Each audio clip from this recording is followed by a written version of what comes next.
The Call of the Wild by Jack London. This recording is by Mark Smith of Simpsonville, South Carolina. Chapter 3. The Dominant Primordial Beast. The dominant primordial beast was strong in Buck, and under the fierce conditions of trail life it grew and grew. Yet it was a secret growth.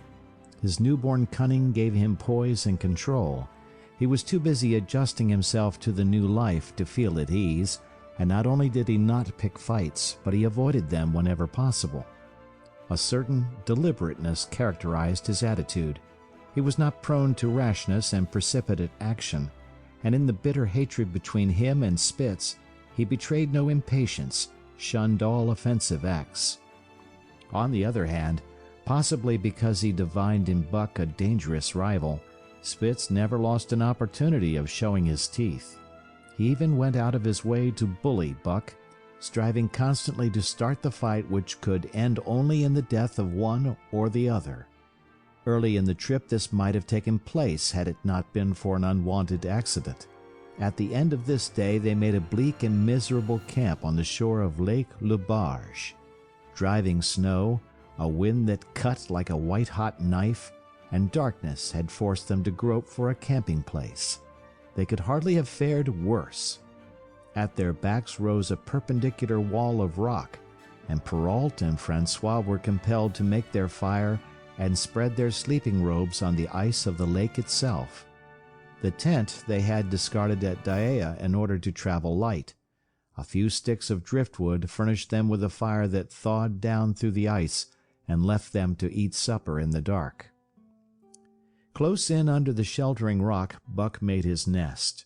So snug and warm was it that he was loath to leave it when Francois distributed the fish which he had first thawed over the fire. But when Buck finished his ration and returned, he found his nest occupied. A warning snarl told him that the trespasser was Spitz. Till now Buck had avoided trouble with his enemy, but this was too much. The beast in him roared.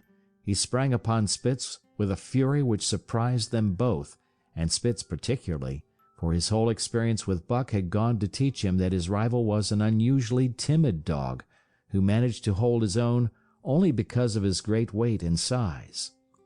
Francois was surprised too when they shot out in a tangle from the disrupted nest, and he divined the cause of the trouble. "Ah!" he cried to Buck. "Give it to him, by gar! Give it to him, the dirty thief!" Spitz was equally willing. He was crying with sheer rage and eagerness as he circled back and forth for a chance to spring in. Buck was no less eager and no less cautious as he likewise circled back and forth for the advantage. But it was then that the unexpected happened, the thing which projected their struggle for supremacy far into the future, past many a weary mile of trail and toil. An oath from Perrault, the resounding impact of a club upon a bony frame, and a shrill yelp of pain heralded the breaking forth of pandemonium. The camp was suddenly discovered to be alive with skulking furry forms, starving huskies, 4 or 5 score of them, who had scented the camp from some Indian village. They had crept in while Buck and Spitz were fighting, and when the two men sprang among them with stout clubs, they showed their teeth and fought back. They were crazed by the smell of the food. Perrault found one with head buried in the grub box. His club landed heavily on the gaunt ribs, and the grub box was capsized on the ground. On the instant a score of the famished brutes were scrambling for the bread and bacon. The clubs fell upon them unheeded. They yelped and howled under the rain of blows, but struggled none the less madly till the last crumb had been devoured. In the meantime, the astonished team dogs had burst out of their nests only to be set upon by the fierce invaders. Never had Buck seen such dogs. It seemed as though their bones would burst through their skins. They were mere skeletons, draped loosely in draggled hides, with blazing eyes and slavered fangs. But the hunger madness made them terrifying, irresistible. There was no opposing them. The team dogs were swept back against the cliff at the first onset. Buck was beset by 3 huskies, and in a trice his head and shoulders were ripped and slashed. The din was frightful. Billy was crying as usual. Dave and Sol-leks, dripping blood from a score of wounds, were fighting bravely side by side. Joe was snapping like a demon. Once his teeth closed on the foreleg of a husky, and he crunched down through the bone.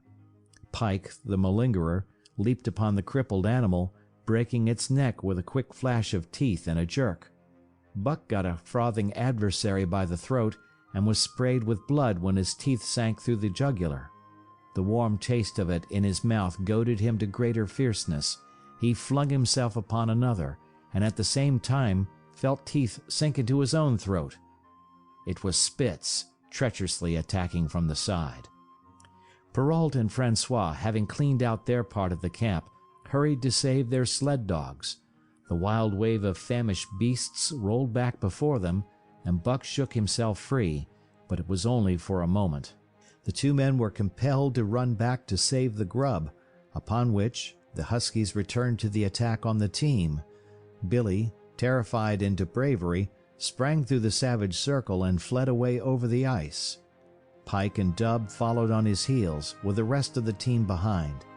As Buck drew himself together to spring after them, out of the tail of his eye he saw Spitz rush upon him with the evident intention of overthrowing him. Once off his feet, and under that mass of huskies, there was no hope for him.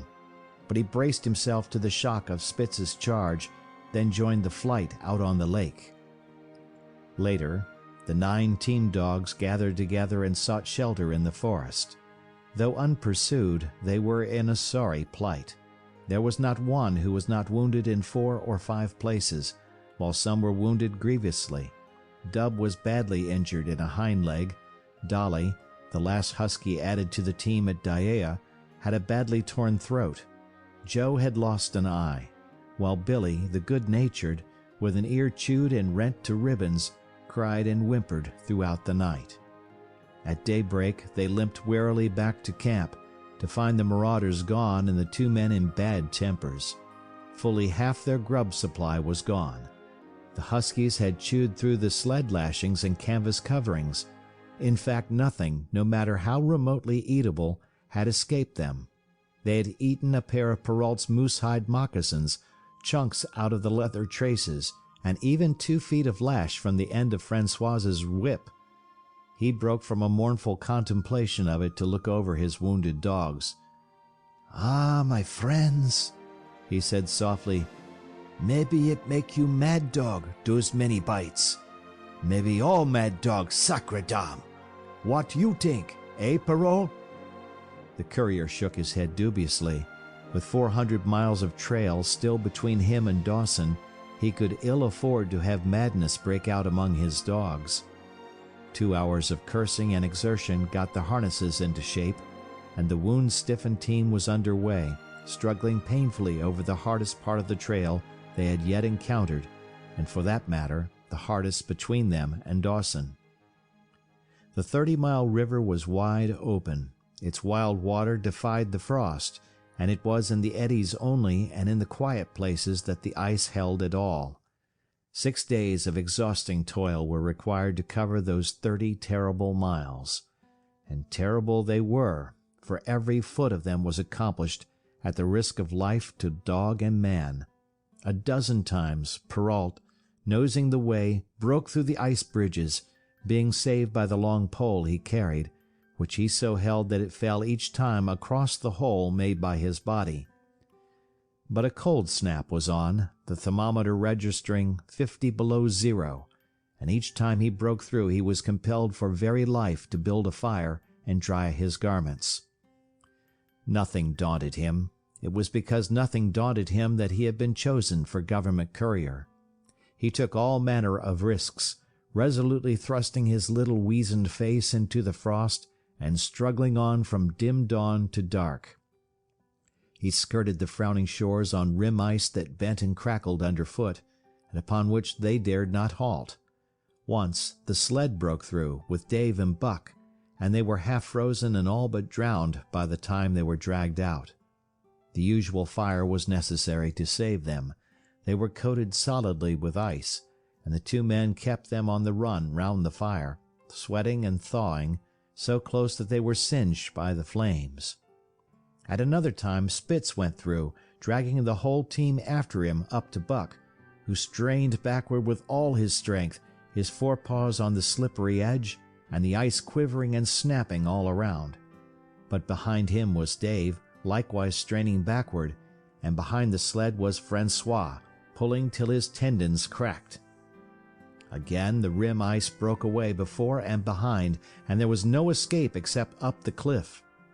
Perrault scaled it by a miracle, while Francois prayed for just that miracle, and with every thong and sled lashing, and the last bit of harness rove into a long rope, the dogs were hoisted one by one to the cliff crest. Francois came up last after the sled and load. Then came the search for a place to descend, which descent was ultimately made by the aid of the rope, and night found them back on the river with a quarter of a mile to the day's credit. By the time they made the Hutalingua and Good Ice, Buck was played out. The rest of the dogs were in like condition, but Perrault, to make up lost time, pushed them late and early. The first day they covered 35 miles to the Big Salmon. The next day 35 more to the Little Salmon. The third day 40 miles, which brought them well up toward the Five Fingers. Buck's feet were not so compact and hard as the feet of the huskies. His had softened during the many generations since the day his last wild ancestor was tamed by a cave-dweller or river-man. All day long he limped in agony, and camp once made, lay down like a dead dog. Hungry as he was, he would not move to receive his ration of fish, which Francois had to bring to him. Also the dog-driver rubbed Buck's feet for half an hour each night after supper, and sacrificed the tops of his own moccasins to make 4 moccasins for Buck. This was a great relief, and Buck caused even the weazened face of Perrault to twist itself into a grin one morning, when Francois forgot the moccasins, and Buck lay on his back, his 4 feet waving appealingly in the air, and refused to budge without them.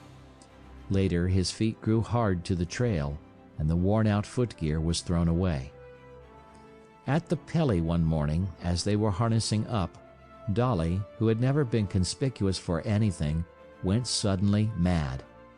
She announced her condition by a long, heart-breaking wolf howl that sent every dog bristling with fear, then sprang straight for Buck. He had never seen a dog go mad, nor did he have any reason to fear madness, yet he knew that here was horror, and fled away from it in a panic. Straightway he raced, with Dolly panting and frothing 1 leap behind, nor could she gain on him, so great was his terror, nor could he leave her, so great was her madness. He plunged through the wooded breast of the island, flew down to the lower end, crossed a back channel filled with rough ice to another island, gained a third island, curved back to the main river, and in desperation started to cross it. And all the time, though he did not look, he could hear her snarling just 1 leap behind. Francois called to him a quarter of a mile away, and he doubled back, still 1 leap ahead, gasping painfully for air and putting all his faith in that Francois would save him. The dog-driver held the axe poised in his hand, and as Buck shot past him, the axe crashed down upon Mad Dolly's head. Buck staggered over against the sled, exhausted, sobbing for breath, helpless. This was Spitz's opportunity. He sprang upon Buck, and twice his teeth sank into his unresisting foe and ripped and tore the flesh to the bone. Then Francois's lash descended, and Buck had the satisfaction of watching Spitz receive the worst whipping as yet administered to any of the teams. "One devil, dat Spitz," remarked Perrault. "Some damn day him kill dat buck." "Dat buck 2 devils," was Francois's rejoinder. "All the time I watch dat buck I know for sure. Listen, some damn fine day him get mad like hell, and den him chew dat Spitz all up and spit him out on the snow. Sure, I know." From then on it was war between them. Spitz, as lead dog and acknowledged master of the team, felt his supremacy threatened by this strange Southland dog. And strange Buck was to him, for of the many Southland dogs he had known, not one had shown up worthily in camp and on trail. They were all too soft, dying under the toil, the frost, and starvation. Buck was the exception. He alone endured and prospered, matching the husky in strength, savagery, and cunning. Then he was a masterful dog, and what made him dangerous was the fact that the club of the man in the red sweater had knocked all blind pluck and rashness out of his desire for mastery. He was preeminently cunning, and could bide his time with a patience that was nothing less than primitive. It was inevitable that the clash for leadership should come. Buck wanted it. He wanted it because it was his nature, because he had been gripped tight by that nameless, incomprehensible pride of the trail and trace, that pride which holds dogs in the toil to the last gasp, which lures them to die joyfully in the harness, and breaks their hearts if they are cut out of the harness. This was the pride of Dave as wheel dog, of Sol-leks as he pulled with all his strength, the pride that laid hold of them at break of camp, transforming them from sour and sullen brutes into straining, eager, ambitious creatures, the pride that spurred them on all day and dropped them at pitch of camp at night, letting them fall back into gloomy unrest and uncontent. This was the pride that bore up Spitz and made him thrash the sled dogs who blundered and shirked in the traces or hid away at harness-up time in the morning. Likewise, it was this pride that made him fear Buck as a possible lead dog, and this was Buck's pride too. He openly threatened the other's leadership. He came between him and the shirks he should have punished, and he did it deliberately. One night there was a heavy snowfall, and in the morning Pike, the malingerer, did not appear. He was securely hidden in his nest under a foot of snow. Francois called him and sought him in vain. Spitz was wild with wrath. He raged through the camp, smelling and digging in every likely place, snarling so frightfully that Pike heard and shivered in his hiding place. But when he was at last unearthed, and Spitz flew at him to punish him, Buck flew with equal rage in between. So unexpected was it, and so shrewdly managed, that Spitz was hurled backward and off his feet. Pike, who had been trembling abjectly, took heart at this open mutiny, and sprang upon his overthrown leader. Buck, to whom fair play was a forgotten code, likewise sprang upon Spitz. But Francois, chuckling at the incident while unswerving in the administration of justice, brought his lash down upon Buck with all his might. This failed to drive Buck from his prostrate rival, and the butt of the whip was brought into play.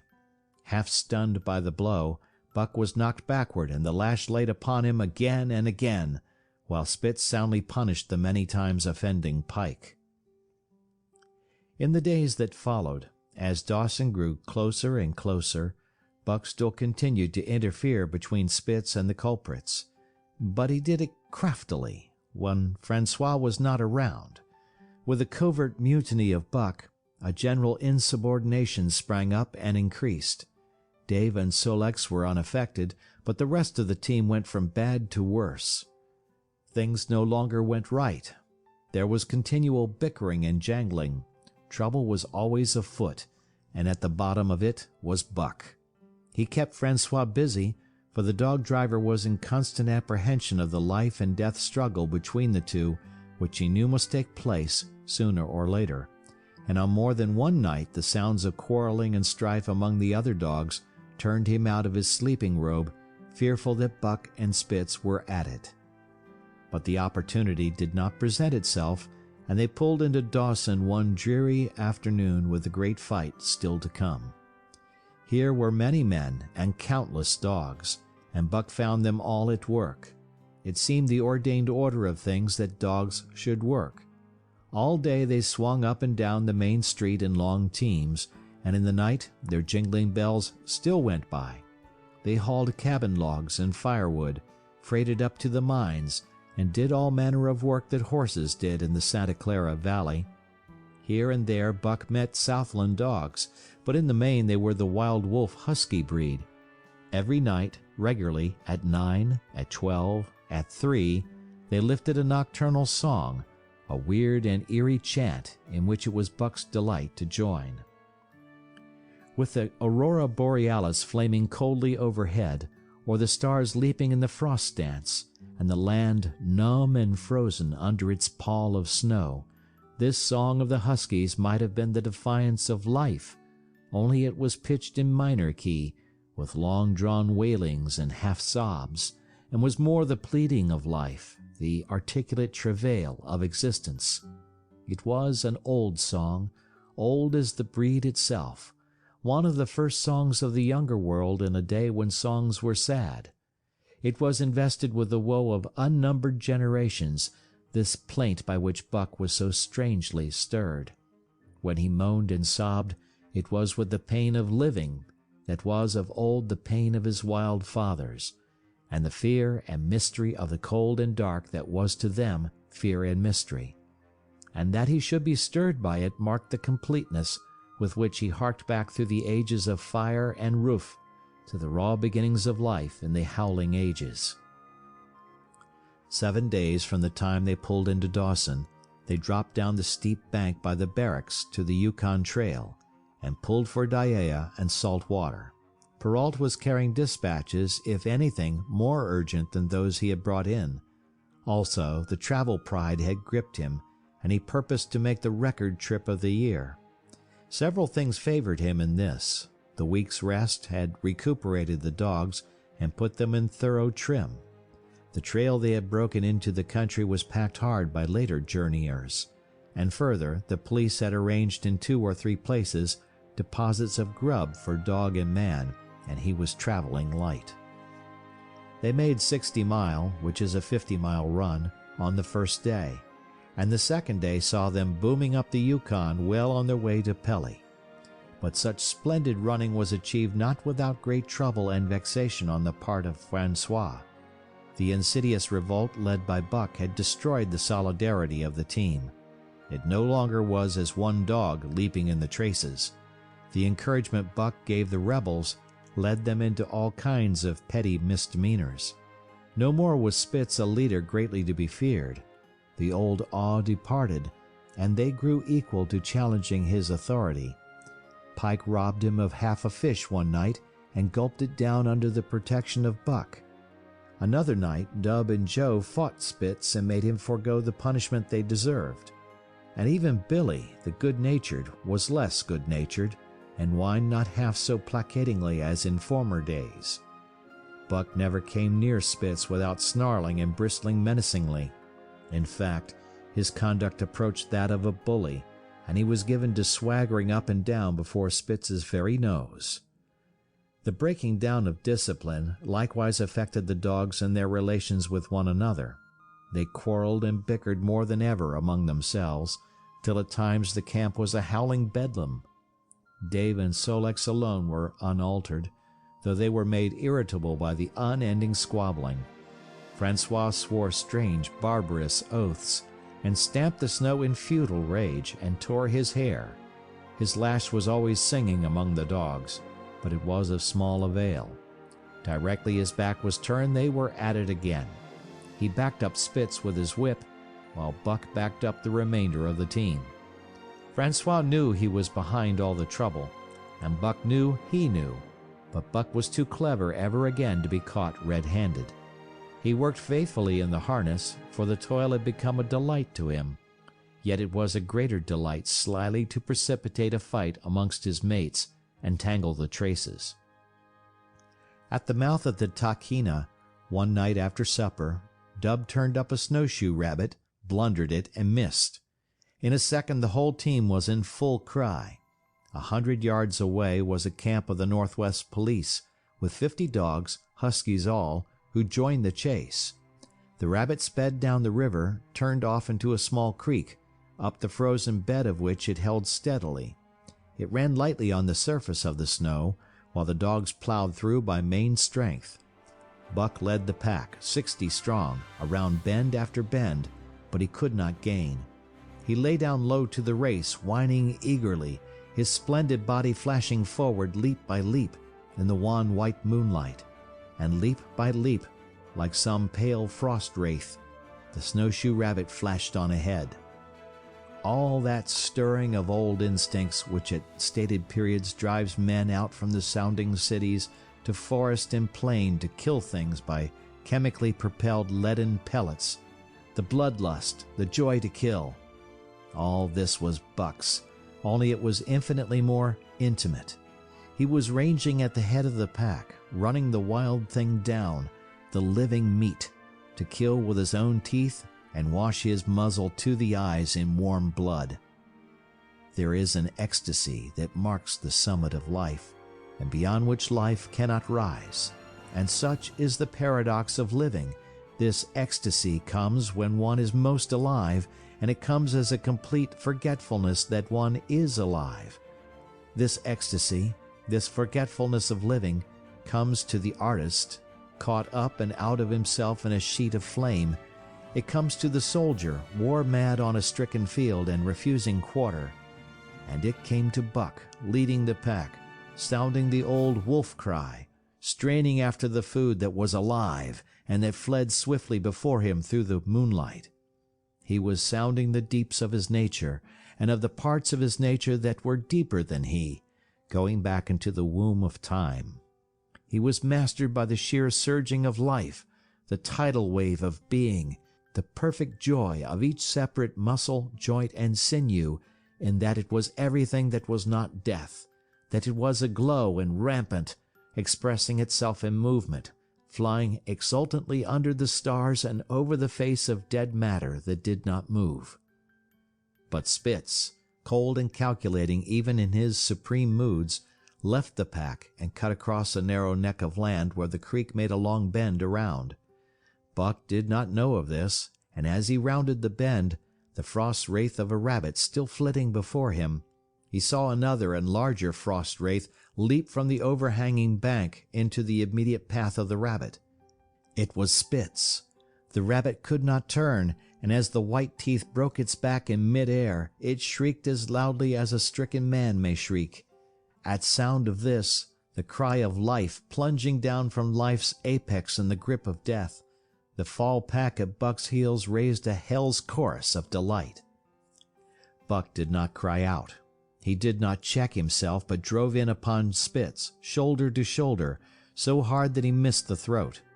They rolled over and over in the powdery snow. Spitz gained his feet almost as though he had not been overthrown, slashing Buck down the shoulder and leaping clear. Twice his teeth clipped together like the steel jaws of a trap as he backed away for better footing, with lean and lifting lips that writhed and snarled. In a flash Buck knew it. The time had come. It was to the death. As they circled about, snarling, ears laid back, keenly watchful for the advantage, the scene came to Buck with a sense of familiarity. He seemed to remember it all, the white woods and earth and moonlight and the thrill of battle. Over the whiteness and silence brooded a ghostly calm. There was not the faintest whisper of air. Nothing moved, not a leaf quivered. The visible breaths of the dogs rising slowly and lingering in the frosty air. They had made short work of the snowshoe rabbit, these dogs that were ill-tamed wolves, and they were now drawn up in an expectant circle. They, too, were silent, their eyes only gleaming and their breaths drifting slowly upward. To Buck it was nothing new or strange, this scene of old time. It was as though it had always been, the wonted way of things. Spitz was a practiced fighter. From Spitzbergen through the Arctic, and across Canada and the Barrens, he had held his own with all manner of dogs and achieved to mastery over them. Bitter rage was his, but never blind rage. In passion to rend and destroy, he never forgot that his enemy was in like passion to rend and destroy. He never rushed till he was prepared to receive a rush, never attacked till he had first defended that attack. In vain Buck strove to sink his teeth in the neck of the big white dog. Wherever his fangs struck for the softer flesh, they were countered by the fangs of Spitz. Fang clashed fang, and lips were cut and bleeding, but Buck could not penetrate his enemy's guard. Then he warmed up and enveloped Spitz in a whirlwind of rushes.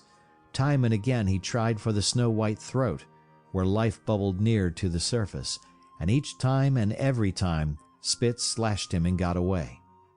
Then Buck took to rushing, as though for the throat, when, suddenly drawing back his head and curving in from the side, he would drive his shoulder at the shoulder of Spitz, as a ram by which to overthrow him. But instead, Buck's shoulder was slashed down each time as Spitz leaped lightly away. Spitz was untouched, while Buck was streaming with blood and panting hard. The fight was growing desperate, and all the while the silent and wolfish circle waited to finish off whichever dog went down. As Buck grew winded, Spitz took to rushing, and he kept him staggering for footing. Once Buck went over, and the whole circle of 60 dogs started up. But he recovered himself almost in mid-air, and the circle sank down again and waited. But Buck possessed a quality that made for greatness: imagination. He fought by instinct, but he could fight by head as well. He rushed as though attempting the old shoulder trick, but at the last instant swept low to the snow and in. His teeth closed on Spitz's left foreleg. There was a crunch of breaking bone, and the white dog faced him on 3 legs. Thrice he tried to knock him over, then repeated the trick and broke the right foreleg. Despite the pain and helplessness, Spitz struggled madly to keep up. He saw the silent circle with gleaming eyes, lolling tongues, and silvery breaths drifting upward, closing in upon him as he had seen similar circles close in upon beaten antagonists in the past. Only this time he was the one who was beaten. There was no hope for him. Buck was inexorable. Mercy was a thing reserved for gentler climbs. He maneuvered for the final rush. The circle had tightened till he could feel the breaths of the huskies on his flanks. He could see them, beyond Spitz and to either side, half crouching for the spring, their eyes fixed upon him. A pause seemed to fall. Every animal was motionless as though turned to stone. Only Spitz quivered and bristled as he staggered back and forth, snarling with horrible menace as though to frighten off impending death. Then Buck sprang in and out, and while he was in, shoulder had at last squarely met shoulder. The dark circle became a dot on the moon-flooded snow as Spitz disappeared from view. Buck stood and looked on, the successful champion, the dominant primordial beast who had made his kill and found it good. End of chapter 3.